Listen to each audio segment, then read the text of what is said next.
suppose I can quit beating my meat anytime now. Okay, so hey there, welcome to Sue's Quick and Easy, where I am Sue and I am making something tonight that's quick and easy. Imagine that. I attempted this recipe last week and it didn't work out. Taped the whole thing, it turned out amazing, and then realized our SD card messed up. Is that what it's called, an SD card? Memory card, whatever. I'm not good at technology, so what I'm going to do here is I'm just going to get right into it. I'm not going to tell you yet what I'm making. You're going to try to guess. Okay, so in my microwavable safe bowl, I have microwaved for about 10 minutes, and I stir it occasionally during that time.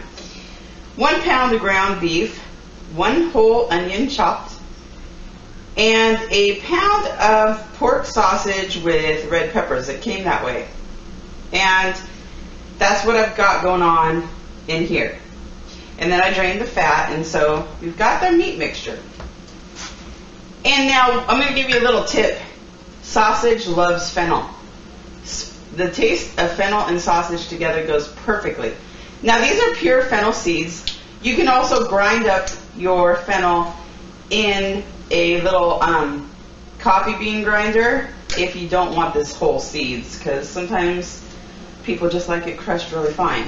But we don't really care here at Sue's Quick and Easy, and we do things quick and easy, so I'm just using the whole fennel seeds.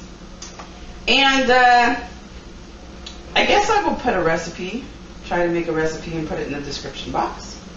I'll see what happens. Okay, so then what I'm going to do is I am making an Italian style sauce. So I'm going to put some basil in there.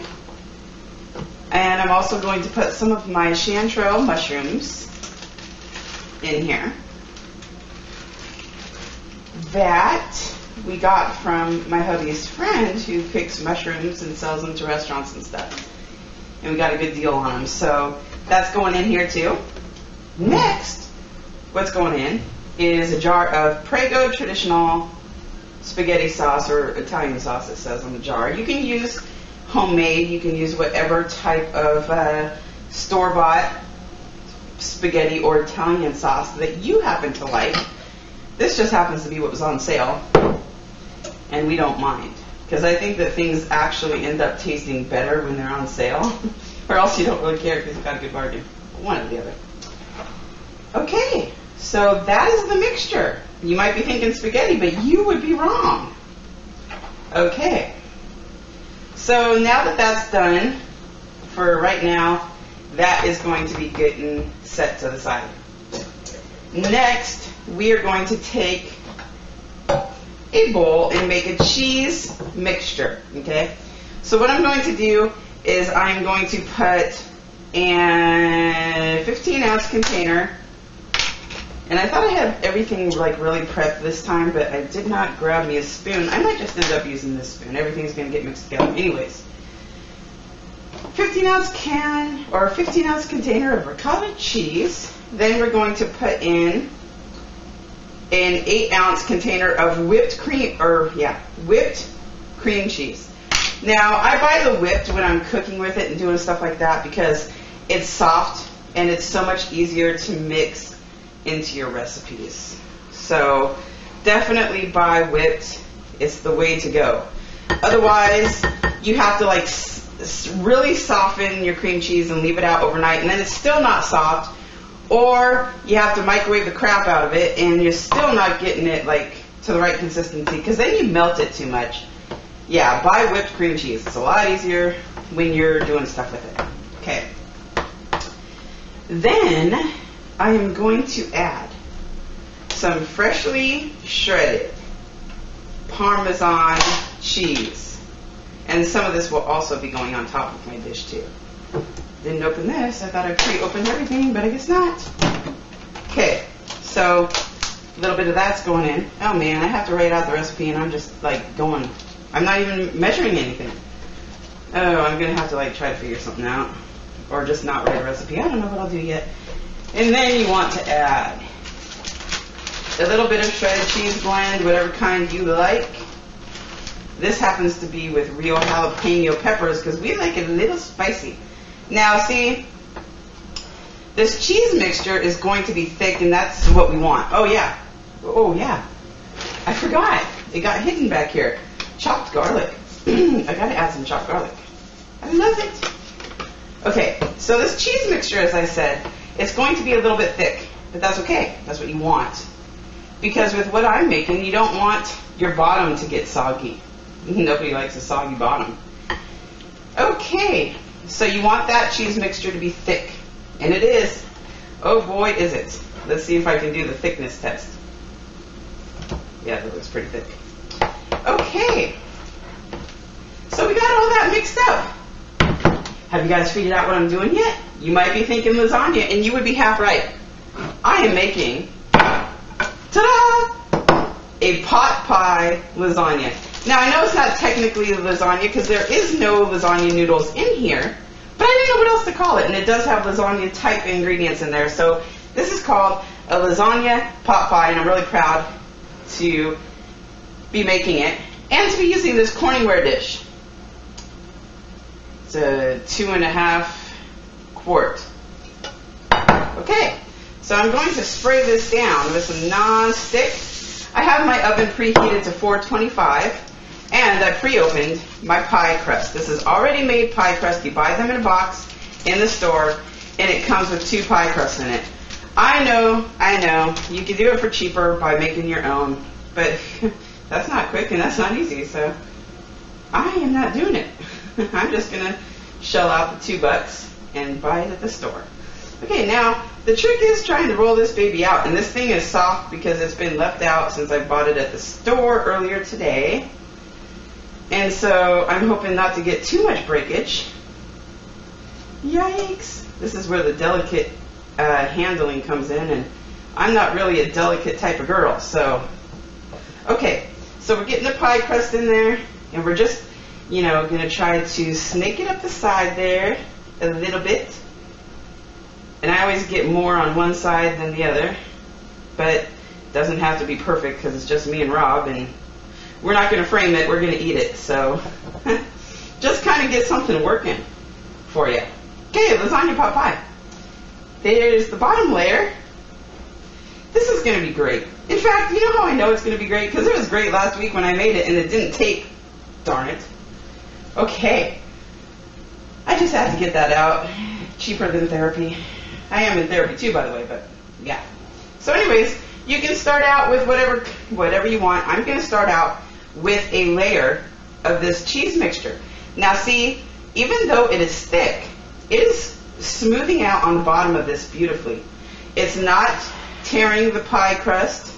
I might have spoke too soon. No, I didn't. It's not tearing the pie crust or anything. It's just, it's smoothing out real nice. And considering the fact of all the frustration I went through with last week's show, this better work with me this time, darn it, or I'm going to be really mad. Okay, so there's a layer of the cheese mixture. Then you're going to want to do a layer of the meat mixture. And I'm going to add, just as a personal preference, because we love cheese, I'm going to add a little bit of more shredded cheese right here. I know it might be cheese overkill, but oh well. Then what goes in next is another layer of the cheese mixture that I made. Just put it down like so.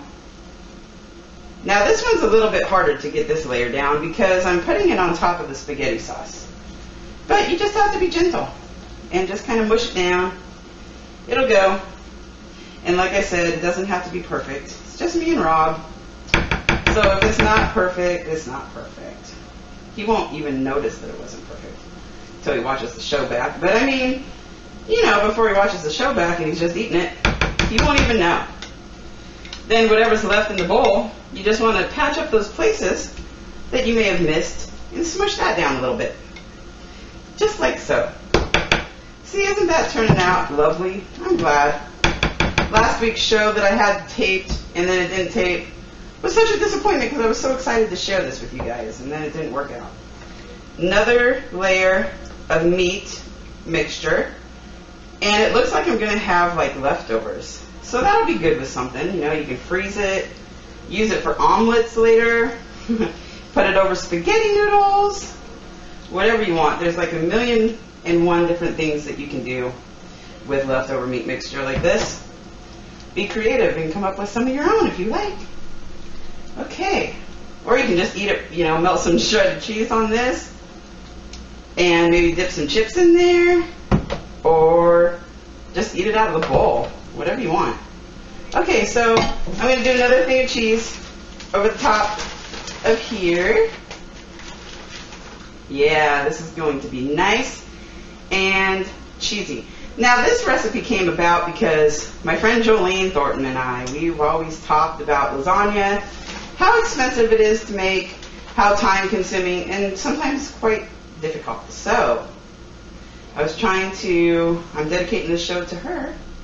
I'm trying to do something that's quick and easy and still lasagna flavors. Okay. Besides, I think that, you know, I might even like the pie crust better than lasagna noodles because this tastes divine when it's done. And pot pies are awesome. Like, who doesn't love a good pot pie, right? And you can make so many different types of pot pie, not just chicken pot pie, but, you know, add an Italian flair or a Chinese flair, any kind of flair you want to it, really. Do your own thing and be creative in the kitchen. It's fun. You know, everybody thinks that, like, cooking is drudgery and it's so tough and, you know, they dread doing it. But it actually, you know, it can be quite fun when you get creative. I never pinch this perfectly or crimp it perfectly. I just kind of fold it on up is what I do. Like I said, it doesn't have to be perfect. I'd probably do it a little bit better with the fork number if I was having company or something and I wanted it to look really good. But since it's just me and Rob, it doesn't really matter. Okay. So then what I'm going to do is I'm just going to put a couple little slits in the top. I am going to also spray the top down with some, I can't believe it's not butter. And I am going to put some chopped garlic on top of that because my thinking is it will be like having garlic bread to go alongside your lasagna. Perfect, huh?